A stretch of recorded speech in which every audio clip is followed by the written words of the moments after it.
कैसे उल्लास मनाऊं मैं, आजादी अभी अधूरी है। इसीलिए तो अटल जी की पंक्तियां दोहराता हूँ। 15 अगस्त का दिन कहता है आजादी अभी अधूरी है, सपने सच होना बाकी हैं, राबी की शपथ अधूरी है। जिनकी लाशों पर पग धरकर आजादी भारत में आई, वे अब तक हैं खाना बदोश, गम की है काली बदली छाई।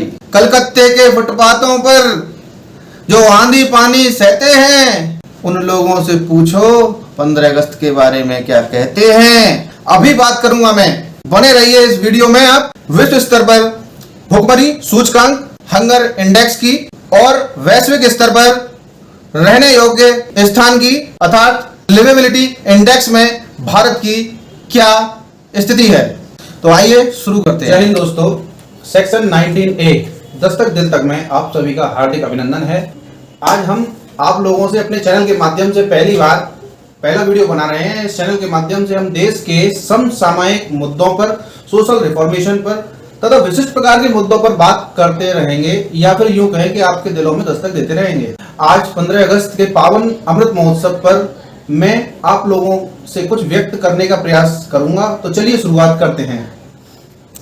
15 अगस्त 1947 को भारत को स्वतंत्रता मिलने के साथ एक आजाद देश के रूप में अपनी प्रगतिशील यात्रा शुरू करने का मौका मिला। कृषि क्षेत्र से लेकर परमाणु क्षेत्र, अंतरिक्ष प्रौद्योगिकी तथा आम आदमी तक पहुंचने लायक स्वास्थ्य सेवाओं से लेकर विश्व स्तरीय शिक्षण संस्थानों से लेकर दुनिया में एक समर्थ आईटी पावर बनने उभरने तथा विश्व में अपनी अर्थव्यवस्था को बेहतर बनाने तक आज हम बात करेंगे अपने देश की 10 सबसे बड़ी उपलब्धियों के बारे में। पहली उपलब्धि है, हमारे देश ने अपना खुद का संविधान बनाया। अंग्रेजों के जमाने में चलने वाला गवर्नमेंट ऑफ इंडिया एक्ट 1935 को समाप्त किया। दूसरी सबसे बड़ी उपलब्धि, पंचवर्षीय योजनाओं की शुरुआत की गई 1951 में और वो देश की तरक्की में शामिल होती रही। तीसरी सबसे बड़ी उपलब्धि की बात करें तो 1950 में भारत गणराज्य बना और लोकतंत्र के महापर्व यानी चुनावों की शुरुआत 1951-52 में आम चुनावों के साथ की गई। आम चुनावों के बाद 13 मई 1952 को पहली लोकसभा का पहला सत्र प्रारंभ किया गया। भारत की चौथी सबसे बड़ी उपलब्धि की बात करें तो उसमें शामिल करते हैं हम हरित क्रांति को। हरित क्रांति की अगुवाई मुख्य तौर पर MS स्वामीनाथन समिति ने 1967 से लेकर 1977 तक एक खाद्यान्न की कमी वाले देश की श्रेणी से उठाकर इस देश को एक पैदावार वाले राष्ट्रों में शामिल किया था। उस समय हमारे देश में अनाज की इतनी कमी थी कि हमें खाने के लिए अमेरिका से गेहूं लेना पड़ता था और गेहूं वो हमें सड़ा हुआ गेहूं भेजते थे। आज भारत के पास सरप्लस अनाज का भंडार है। भारत की 5वीं सबसे बड़ी उपलब्धि, भारत का पहला रॉकेट लॉन्च 21 नवंबर 1963 को त्रिवेंद्रअनंतपुरम के पास थुम्बा से लॉन्च हुआ था। आज की तारीख में भारत पेशेवर तौर पर दूसरे देशों के उपग्रहों को भी अपने रॉकेट से पृथ्वी की कक्षाओं में स्थापित करने में वैश्विक खिलाड़ी बन चुका है।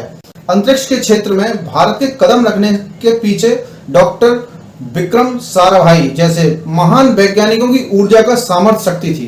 भारत की 6वीं सबसे बड़ी उपलब्धि, इसरो का गठन। भारतीय अंतरिक्ष अनुसंधान संस्थान का गठन पहले रॉकेट की लॉन्चिंग में मिली सफलता के बाद 1969 में किया गया, जिसे 1962 में तत्कालीन प्रधानमंत्री जवाहरलाल नेहरू और महान वैज्ञानिक विक्रम साराभाई ने स्थापित किया था।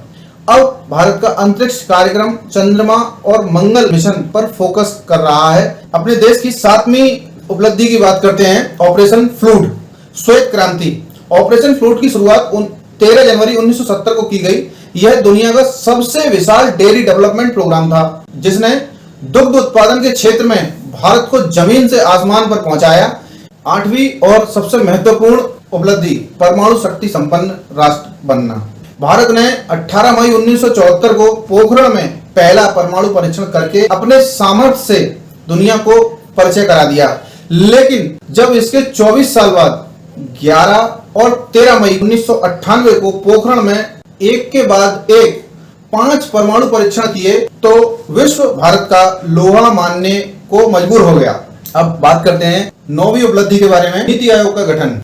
हमारे देश में थिंक टैंक की कमी होने के कारण हमारा देश एक अच्छी प्रोग्रेस नहीं कर पा रहा था। इसको देखते हुए 1 जनवरी 2015 को नीति आयोग का गठन किया गया और ये देश का सबसे बड़ा थिंक टैंक है। अमेरिका के बाद तीसरा नंबर आता है हमारे देश का। 10वीं उपलब्धि की बात करें तो वस्तु एवं सेवा कर, जिसे जीएसटी का नाम दिया गया, वस्तु एवं सेवा कर की व्यवस्था 1 जुलाई 2017 को भारत में लागू की गई तथा हमारे कर प्रणाली में कुछ विसंगतियां थी जिसे दूर करने के लिए इसको लागू किया गया और देश की जीडीपी में बहुत महत्वपूर्ण भूमिका निभाई।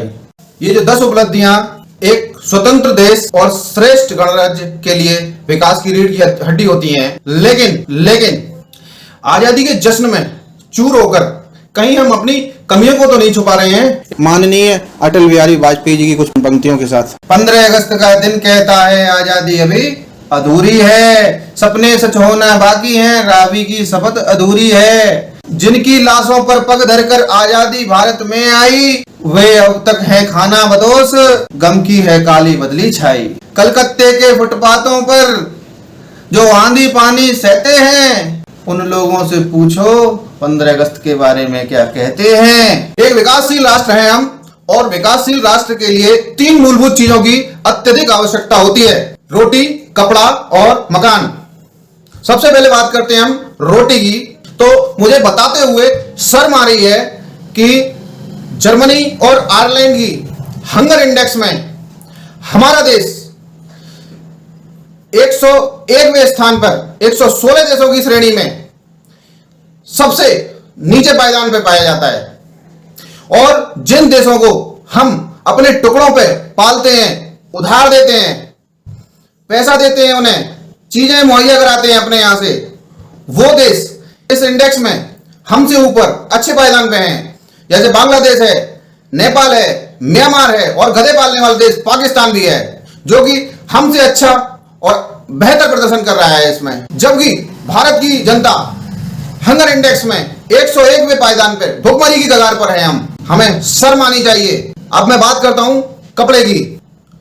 कपड़ा पूरी धरती पर पाई जाने वाली वनस्पति हमारे लिए वस्त्र है और वस्त्र के रूप में यदि हम बात करें तो हमारा देश दूसरे स्थान पर आता है। लेकिन पॉल्यूशन के लिए भी हमारा देश पूरे विश्व में नंबर 1 आता है। ये हमारे लिए शर्म की बात है। जब पॉल्यूशन ही अधिक होगा तो वनस्पति क्या खाक होगी, और जब वनस्पति ही नहीं होगी तो वस्त्र क्या हम खाक पहनेंगे। और जब भूख लगी हो ना तो अच्छे अच्छे वस्त्र वाले भी निर्वस्त्र होकर भूखमरी के मारे तांडव करने में मजबूर हो जाते हैं। अब हम बात करते हैं मकान की।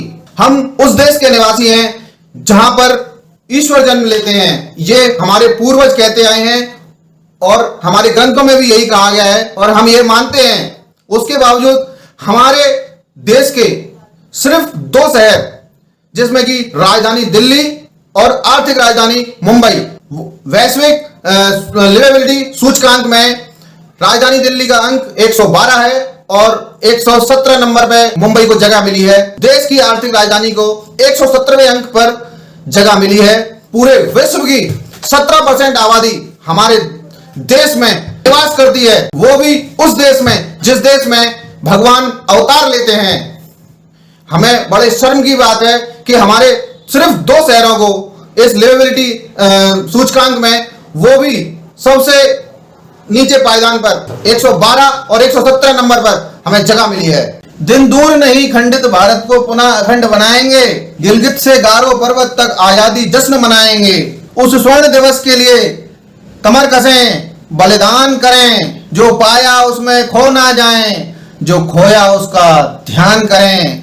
इसीलिए तो कहता हूं आजादी अभी अधूरी है, कैसे जश्न मनाऊं मैं, आजादी अभी अधूरी है। ये जो हमारे प्यारे भारत का सिंह के आकार का जो सिर देख रहे हैं ना आप, इसमें दोनों तरफ से लाल रंग से रंगा हुआ जो भाग आज भी चाइना और पाकिस्तान से के हाथों से हम इसे छुड़ा नहीं पाए। एक गधे पालने वाला तुच्छ देश जिसकी कोई औकात नहीं है, उससे हम अपना कश्मीर अभी तक आजाद नहीं करा पाए हैं। 1962 के युद्ध से आज तक चाइना हमारे घर में घुसा हुआ बैठा है, उसे हम अभी तक बाहर नहीं खदेड़ पाए हैं। इसीलिए तो अटल जी की पंक्तियां दोहराता हूं, जो पाया उसमें खो न जाएं, जो खोया उस पर ध्यान करें। क्या ये विचार विचारणीय नहीं है? मैं अपने देश के प्रधानमंत्री और सांसद विधायकों से और अपने जिम्मेदार नागरिकों से अपील करता हूं कि इन प्रश्नों पर विचार करें। अगर इस वीडियो से हमारी दस्तक आपके दिल तक पहुंचती है तो कृपया अपने विचारों को कमेंट करें, लाइक करें, शेयर करें और इन विचारों को आग की तरह फैलाएं, जिससे कि ये विचार मेरे देश के माननीय प्रधानमंत्री जी और सांसदों तक तथा विधायकों तक ये पहुंचे और उस पर विचार करें, देश में सुधार करें। इसी के साथ जय हिंद, जय भारत।